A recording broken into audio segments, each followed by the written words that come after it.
I think most people are familiar with the idea or the phrase, you get what you deserve. You get what you deserve. What do people mean by that? Well, usually it's something along the lines of, you reap what you sow. You've sowed these seeds and therefore you are reaping the benefits, either positively or negatively, of those seeds. And so you'll hear this phrase very frequently, usually the former as opposed to the latter, you get what you deserve. Somebody engages in dumb behavior and they face consequences as a result. They get what they deserve. Somebody's planned poorly in their life and their life doesn't turn out great. Well, they've gotten what they deserve. Well, beyond what I've just discussed, I think it's worth unpacking the phrase because I think there's a lot more within the phrase that a lot of people don't talk about. Because usually when people say things such as you get what you deserve or you reap what you sow, in some sense, they mean it in a cosmic directed manner. You have committed some great evil or perpetrated some wrong, and therefore you are sowing your oats. You're receiving the negative feedback that you deserve. Now, the weird thing is, I think that people actually do get what they deserve, but not in this cosmic, almost divine sense. We're not talking about divine power dealing out justice to those who have committed wrongs or who are wicked, or even to people who have not planned well or have engaged in poor decision-making. No, frankly speaking, this cuts a lot more deeply. What is underlyingly at work when we say, you get what you deserve? You know, I've spent a lot of time talking about the unfortunate reality that genes underpin so much of our fates in life. That the genes we're born with tell us a lot about our potential, and in many ways are the hard limit of our potential. Yes, of course, there are environmental factors, but that is an issue that people bring up as a counter. But the reality is it's a feedback loop, as I've said many times. And the thing about genes is they also produce environments. And those environments interact with the genes that produce them, and so on and so forth. So there's this idea, and a lot of people in the black pill community, amongst inkwells and what have you, have whatever else they might get wrong, correctly grasp this in the department of, say, looks or height, that your lot in life is determined by these arbitrary things that you've received. And it's important to distinguish here between the cosmic sense, because I think that's where people really get it wrong, and the conventional sense that not a lot of people talk about.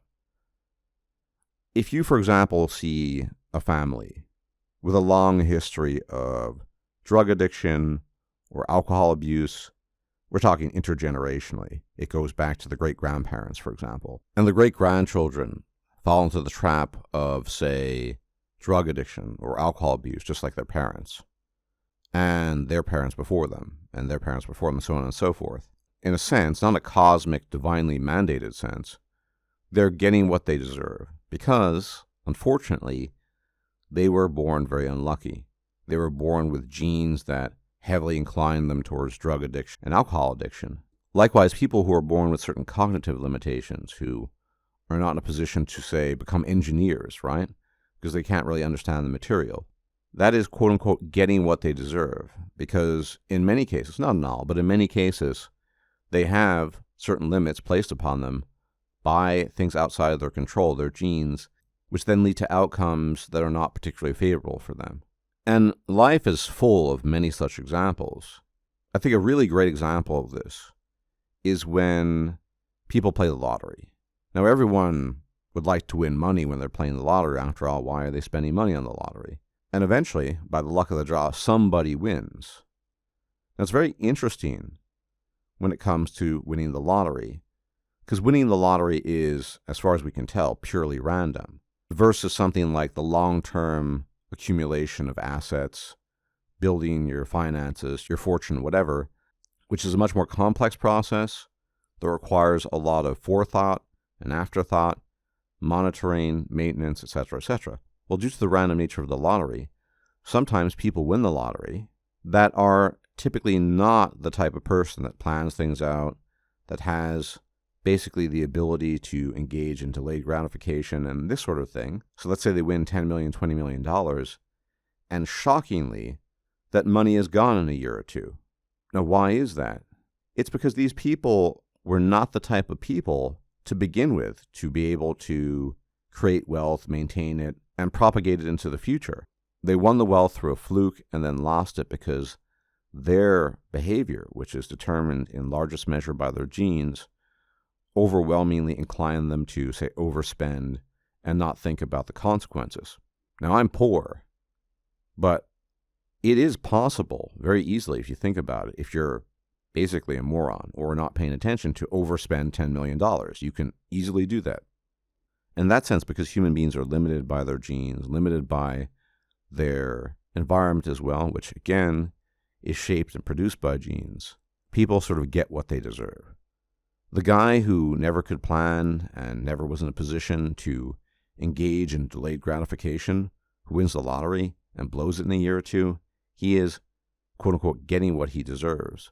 But the difference between this type of getting what he deserves and the type that a lot of people think about is crucial and very important, because it's not a divine mandate. It's not something that happens because it's just or unjust. It just happens. We are the byproducts of random processes throughout history and prehistory and evolution. We are the byproducts of genetic recombination. And you see this all the time. Everyone has seen a family of several siblings where some siblings are just smarter and more capable than the others, and the other siblings just rank a lot lower than they do. That's the power of genetic recombination. And these different outcomes, genetically speaking, for the siblings will lead to further outcomes down the line. What is, however, crucial to my mind is making that distinction between something that's cosmic, that's mandated, and something that's just the end result of a bunch of random processes. Now, overwhelmingly, people are inclined to invoke the cosmic notion. And on top of that, most people who are successful, the people who are capable of earning a lot of money and saving and investing and doing all these things, tend to arrogate to themselves certain roles and notions about who they are as human beings. They too have a cosmic narrative, rather than a narrative of, wow, I got really lucky, look what I can do. Now, this applies to all kinds of things. Have you ever seen highly dysfunctional relationships between people? Well, that's another example of two dysfunctional people, mediocre people, who are getting what they deserve. I have a friend who's married to somebody, and they just get along really well. Very, very harmonious. They're both very high IQ. They're both very sort of considerate people, conscientious, etc., etc. And as God Howard would say, it just works. And I've seen the polar opposite and everything in between. The reality is that even in the domain of friendships and relationships, people get what they deserve. This is obviously especially true of looks.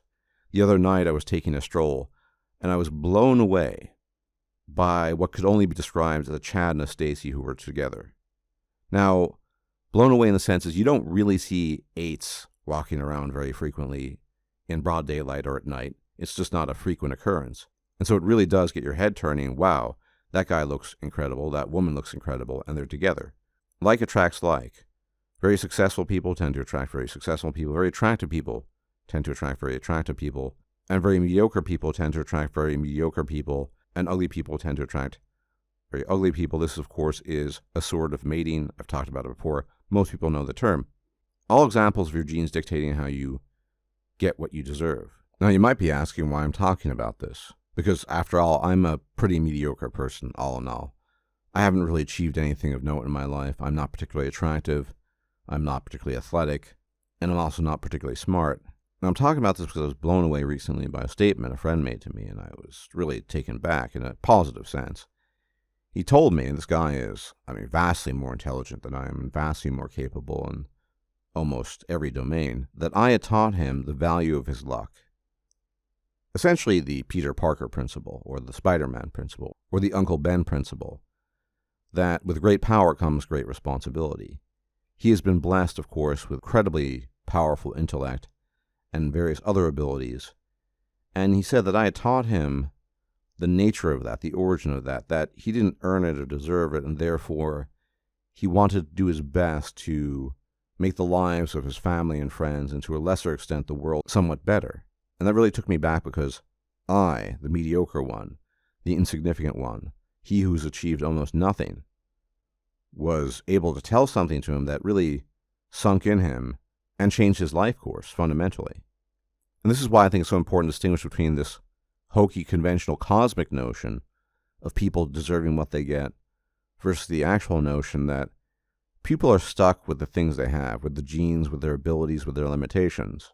And if you happen to be a good person, or at least you're receptive to certain ideas, there are ways of channeling your own fortune and luck and turning the world into a slightly less dumpy, crappy place as a consequence.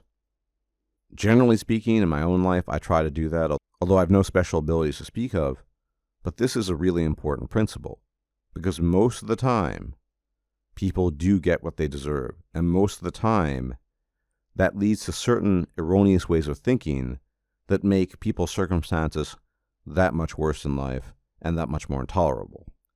Anyway, as always, thank you for tuning in. Many special thanks to my patrons on Patreon. You guys are the best.